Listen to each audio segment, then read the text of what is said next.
కొండపై క్యాంపింగ్, వారాంతాల్లో కొండల దారి పడుతున్న సిటిజనులు ఎందుకు? పూర్తి వివరాలకు చదవండి రేపటి సాక్షి దినపత్రిక. విజయవాడలో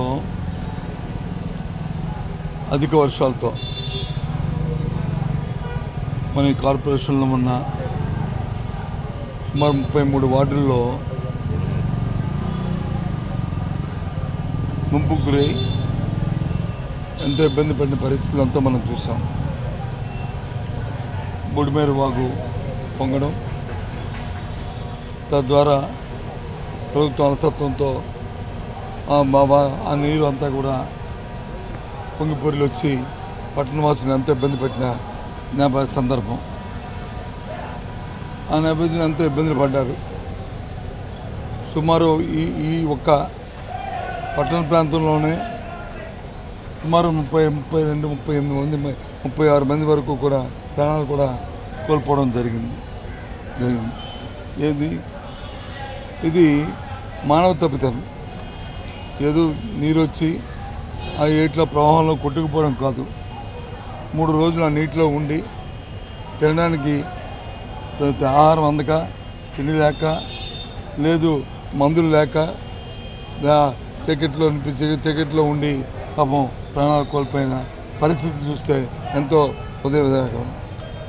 ఆ నేపథ్యంలో మా పార్టీ బాధ్యత గల ఒక ప్రతిపక్ష పార్టీగా మాకు పార్టీ ఆ రోజు నుంచి కూడా మా పెద్దలందరూ కూడా ఈ ప్రాంతంలో ఉన్న మా పెద్దలందరూ కూడా ఒకరు కాదు, ఇద్దరు కాదు, మా పెద్దలు, మన ఎన్నికల్లో పోటీ చేసిన పెద్దలు, మా మాజీ మంత్రులు, మా పార్టీ అధ్యక్షులు, మా మేయర్లు, మా పెద్దలందరూ కూడా పేరున ప్రతి ఒక్కరూ అందరూ దాంట్లో ఈ సహాయ కార్యక్రమంలో పాల్గొనడమే కాకుండా పార్టీ అధ్యక్షుడు జగన్మోహన్ రెడ్డి గారు సుమారు ₹1 కోటి ఆ రోజు ప్రకటించిన ఆ నేపథ్యంలో ఆ ₹1 కోటి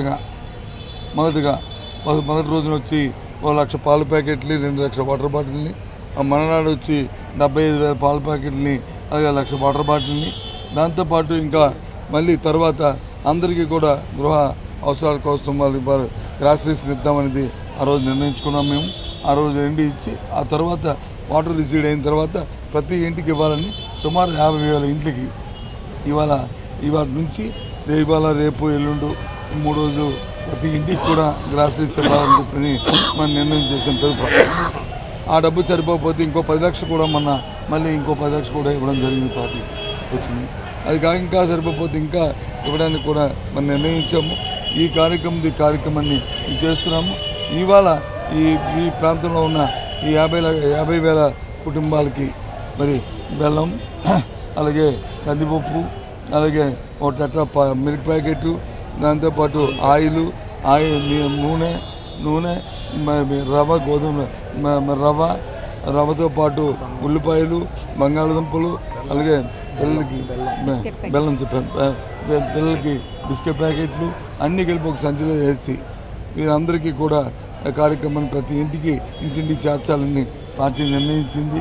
మరి ఆ కార్యక్రమం ప్రకారం ఇక్కడున్న పెద్దలందరి తాలూకా సాయంతో, దాని కార్పొరేట్ సాయంతో ఇవాళ నుంచి ఆ కార్యక్రమం ఇంటింటికి మరి చేరుస్తున్నామనే విషయాన్ని మరి వృత్తాపత్రిక మా తాలూకా పార్టీ ధర్మంగా ఈ కార్యక్రమం చేస్తున్న విషయాన్ని మరి మీ ద్వారా మరి పట్టణ ఉన్న పేద ప్రజలందరికీ తెలియజేస్తున్నాము.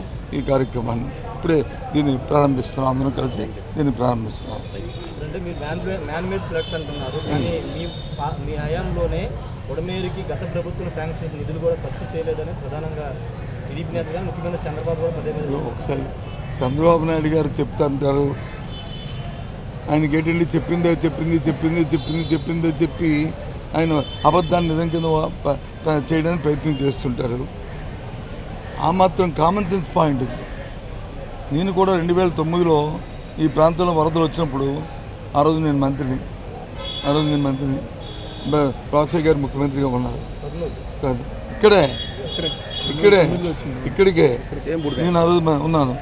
అప్పుడు కూడా బుడిమేర పొంగడము, దాంతోపాటు మన కృష్ణా దీనికి ప్రకాశం బ్యారేజ్కి వచ్చి సుమారు 14 లక్షలు కాదు 14 లక్షల చిల్లర వచ్చి రావడము, ఇంకో 40,000 క్యూసెక్లు కానీ వస్తే మనము ప్రకాశం బ్యారేజ్ దాటిపోయిన పరిస్థితి వచ్చేది.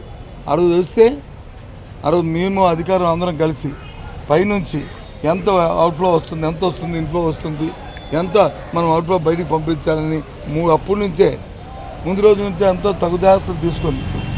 మన పైన ఉన్న బ్యారేజ్ ఏవైతే ఉన్నాయో శ్రీశైలం కానీ లేకపోతే నాగార్జున కానీ లేకపోతే పులిచింతలు కానీ అవన్నిటిని స్టిమ్యులేట్ చేసుకుంటూ దూరకుడిక మళ్ళీ కిందన వచ్చి డౌన్ స్ట్రీమ్లో మనం పంపిస్తున్నప్పుడు మళ్ళీ గండ్లు కొట్టికంట అవన్నీ కూడా కాపలాలు పెట్టుకుంటూ అప్పటికీ కూడా మన రేపల్లి దగ్గర వచ్చి పెద్ద గండి పడిపోయి రేపల్లి పట్టణంతో మునిగిపోతే ఆ రోజు మన నెల్లూరులో కృష్ణపట్నం పోర్టు నుంచి అక్కడ నుంచి సుమారు 250 లారీలతో బౌల్స్ని అటు ఇటు అర్ధరాత్రి మీద తెప్పించి అవన్నీ కూర్చున్న నేపథ్యాన్ని కూడా ఒకసారి గుర్తు చేస్తున్నాం.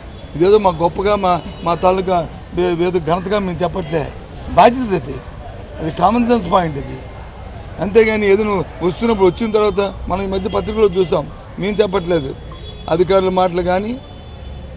మాటలు కానీ ఇంజనీర్లు కానీ లేకపోతే ఐఏఎస్ ఆఫీసర్లు కానీ వాళ్ళ నాయకులు చెప్తున్నట్టు మాకు ముందే తెలుసు, చెప్పిన అప్పటికప్పుడు ఏం చేయలేం కాబట్టి అసమర్థతో ఊరుకున్నామని చెప్పి అది మా మాటలు చెప్పిన నేపథ్యం మనం చూసాం. మీరు అడుగుతున్నారు కాబట్టి చెప్తున్నాను, లేకపోతే అలాంటి వాటికి తావులేదు.